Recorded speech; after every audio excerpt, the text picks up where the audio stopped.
Rose awoke suddenly and lifted her hands to her forehead. She was sweating and breathing heavily. Again, the same dreams, they have returned, she thought. She slid her hands down over her eyes and slowly turned her head in the direction of her clock. She took a deep breath and slowly uncovered her right eye. Her clock had stopped, and not for the first time. She had managed to convince herself, or at least she had hoped, that the other times were just pure coincidence. As she continued looking at the clock, with its hands lying motionless at 9:30 a.m., she knew that she was never really convinced. Who am I kidding? Okay, calm down, there could be an explanation for it. What is the real time? She thought. She looked towards her large bedroom windows that overlooked the garden. From her bed, she could see down into the garden where her grandmother, Dimpner, who was of part Native American descent, was busily pottering away amongst the many flower beds, and out to the clutch of trees that stood just before the sand dunes. Her bay window curtains fluttered as the warm summer breeze entered. Her long sun-bleached mousy hair, as if oblivious to her inner turmoil, danced like the many beautiful flowers below. From the window she had a view of the sea cliffs and forest to one side of the house and of the ocean to the other, with the long beach leading all the way down to the rocky peninsula where the old lighthouse stood, just before the harbor. She could see some of the neighbors in their gardens and observed some people walking on the beach. Back and forth she glanced, but there was now nowhere else to look, nothing to hold her attention any longer. She had now used up all the barriers on hand to her, but they were anything but, being more akin to a flimsy shack set straight in the path of an oncoming tornado. In the seconds it had taken to scan her surroundings, the contents of her dreams had come roaring back at her. They were not going away, and Rose knew this. It always took weeks or even longer. Unsi, what time is it?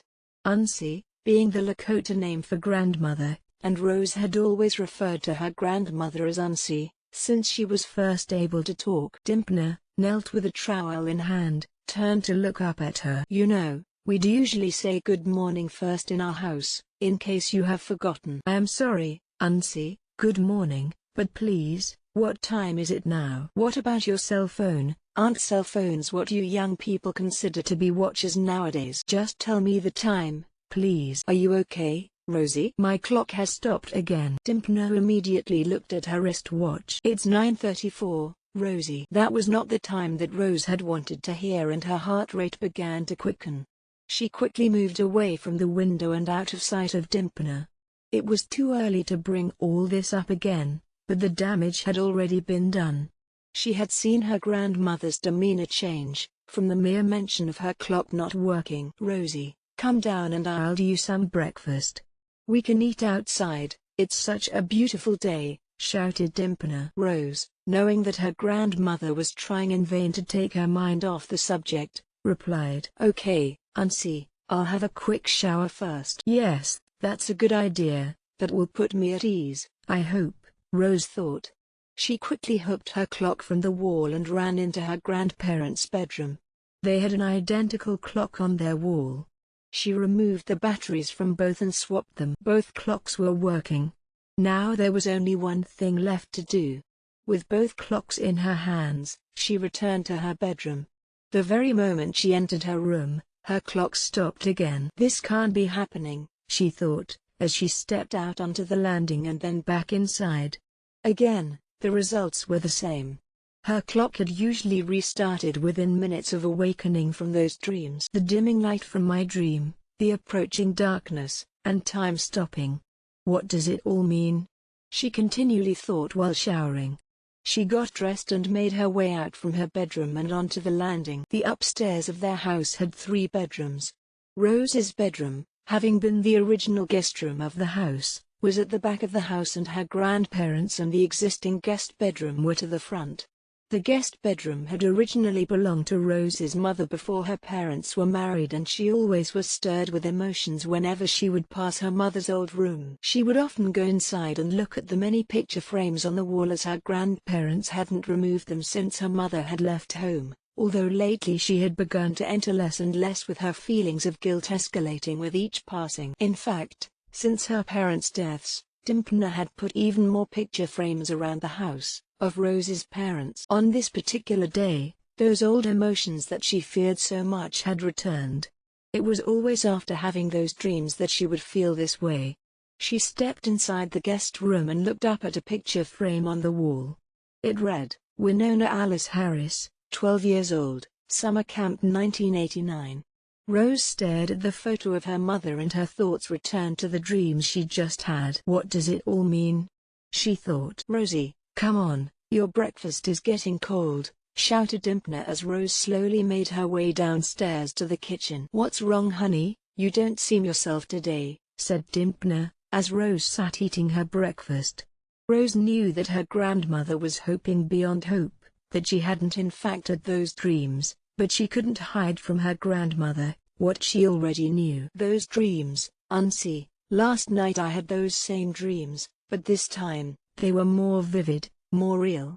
She was calling for me again, the voice from the tree of light, but this time her voice was weaker and the light fainter. And that dark shadow again, with those strange words. The clock, every time I wake up from those dreams, it stops. I never truly believed that it was just coincidence, no matter how many times you, Pappy, or even I tried to tell myself otherwise. The clock was working just fine outside of my room but would stop once inside. It was only when I got out of the shower that it was working again.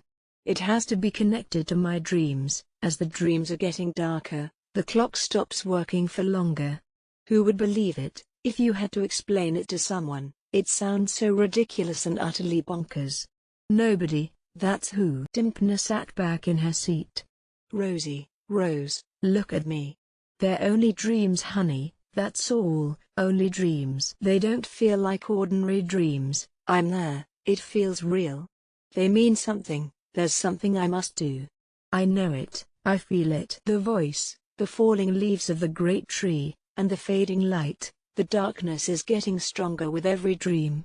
When I wake from those dreams, I am always filled with great worry, for you, Pappy, Alison, and the whole world. And why do I feel so worried for Mom and Dad? I mean, they're gone, right? They've passed on. They are with the Creator now, right, Auntie? Right. Yes, of course they are, honey. You know, Rosie, that we have always told you that you were special, right from the minute you opened your big eyes to us all. It was so obvious even then when you were just a newborn baby, that you had this wisdom in your eyes. It is your Lakota blood in you that makes you feel what you do, that gives you your connection to nature and Mother Earth. You have this gift much more than I do, and what your mother had. It is a gift, but with it comes suffering, as you feel every ounce of sadness and despair that exists around you. I often wish that I could remove this gift from you and that you could be just like any other 11-year-old girl. But it is a gift, Rosie, and one day you will realize just how special you are. Come on, please, try not to dwell on your dreams for much longer. We have lots to do today and your Pappy is due in from sea this evening and we must visit the cemetery to replace the flowers. Rose and Dimpna arrived at the cemetery and the beautiful summer's day had given way to a stunning summer's evening. The cemetery looked out over the ocean and was just a short distance from the old lighthouse, both being situated on the rocky peninsula that jutted out into the ocean and which protected the harbor that was nestled in an inlet just behind it. You get the plants, Rosie, and I'll bring the rest. They made their way past the many headstones and arrived at their destination. The beautiful gravestone read, Michael and Winona Smith, the 8th of November 1976 to the 24th of November 2006 and the 22nd of December 1977 to the 24th of November 2006. Proud parents to our beautiful daughter, Rose Taylor to Smith. We will always be with you, Rosie. Rose's parents' grave was filled with the most beautiful assortment of flowers. It also had many wooden ornaments all immaculately arranged amongst them. Dimpna took great pride in maintaining their grave and they would visit the cemetery, without fail, every Saturday. Dimpna would often visit during the weekdays when Rose would be at school and when Rose's grandfather, Sam, would be at sea. Rose looked at this as her grandmother's way of dealing with her grief. Although she always put on a strong exterior, Rose could feel that the loss of her parents still very much affected her grandmother, even nearly 10 years after their deaths. Her grandfather had his own way of dealing with his grief, as he never visited their grave, with not one step taken inside the cemetery since the day of their funeral. His way of remembering them was that just before reaching the old lighthouse, on his return from sea, he would release his boat's foghorn 3 times. Sam had been due to retire from the fishing industry not long after Rose's parents were killed. Even with everything that happened on that fatal night, including of that to himself and his crew, he worked tirelessly around the clock, and within 6 months he was back at sea with no further plans of retirement. Of course, everybody knew the reason for this, but they understood. People deal with grief differently, and this was his way. For Rose, visiting her parents' grave on this day especially, filled her with great sadness, not just sadness but dread. She had tried all day, but she couldn't shake off those feelings and images that she had experienced from her dream. She put her hands down on the grave and closed her eyes. Dimpner, busily arranging the new flowers, stopped and looked at her. "Rosie, what are you doing? What's wrong?" "I feel nothing, Auntie. I don't feel them. I worry for them." "I know it sounds crazy, but you feel it also, right? Look around you. Things are changing somehow." "It's the fading light from my dream. It means something." "I am changing also, Auntie, and you have noticed this." "It is more than this gift you describe." "You know it, but you stay quiet." "I feel things more and more now. It's as if people, and nature, talk to me. Their pain, I feel much more." "Rosie, your parents were the most spirited and beautiful natured of people. They would have done anything to help or protect anyone in need. Their spirits were so strong and full of light. They are with the great Creator now. You and Pappy are protecting me, I know this." "But protecting me from what?" "You are keeping things from me, but as I get older, and as those dreams become more real, it makes me believe that I need to know, that I have some purpose." "You and Pappy have never talked about that night when they were killed." "You always change the subject or say it's too painful for you to recall it." "I understand, Auntie, I really do, but I need to know more." "You say that I was dubbed as the miracle baby by police, but something lingers with me about that night." "I am sorry, Auntie, to be bringing this all up now, especially here of all places, but I cannot shake these feelings, no matter how hard I try." Rose restrained herself from saying more as the tears began to swell in Dimpner's eyes. Dimpner's cell phone began to ring. "It's your Pappy, look there," said Dimpner, wiping a tear from her eye. "There she is, all right," said Rose. They both faced out over the peninsula as the familiar sight of the Lakota Girl 3 approached, the boat's white hull looking resplendent in the evening sun. As it rounded the lighthouse, the 3 familiar foghorns sounded out. Dimpner turned to Rose and put her arms around her as they both started to cry. "I worry too, honey, like you wouldn't believe. Come on, let's finish up here and go down and see your Pappy."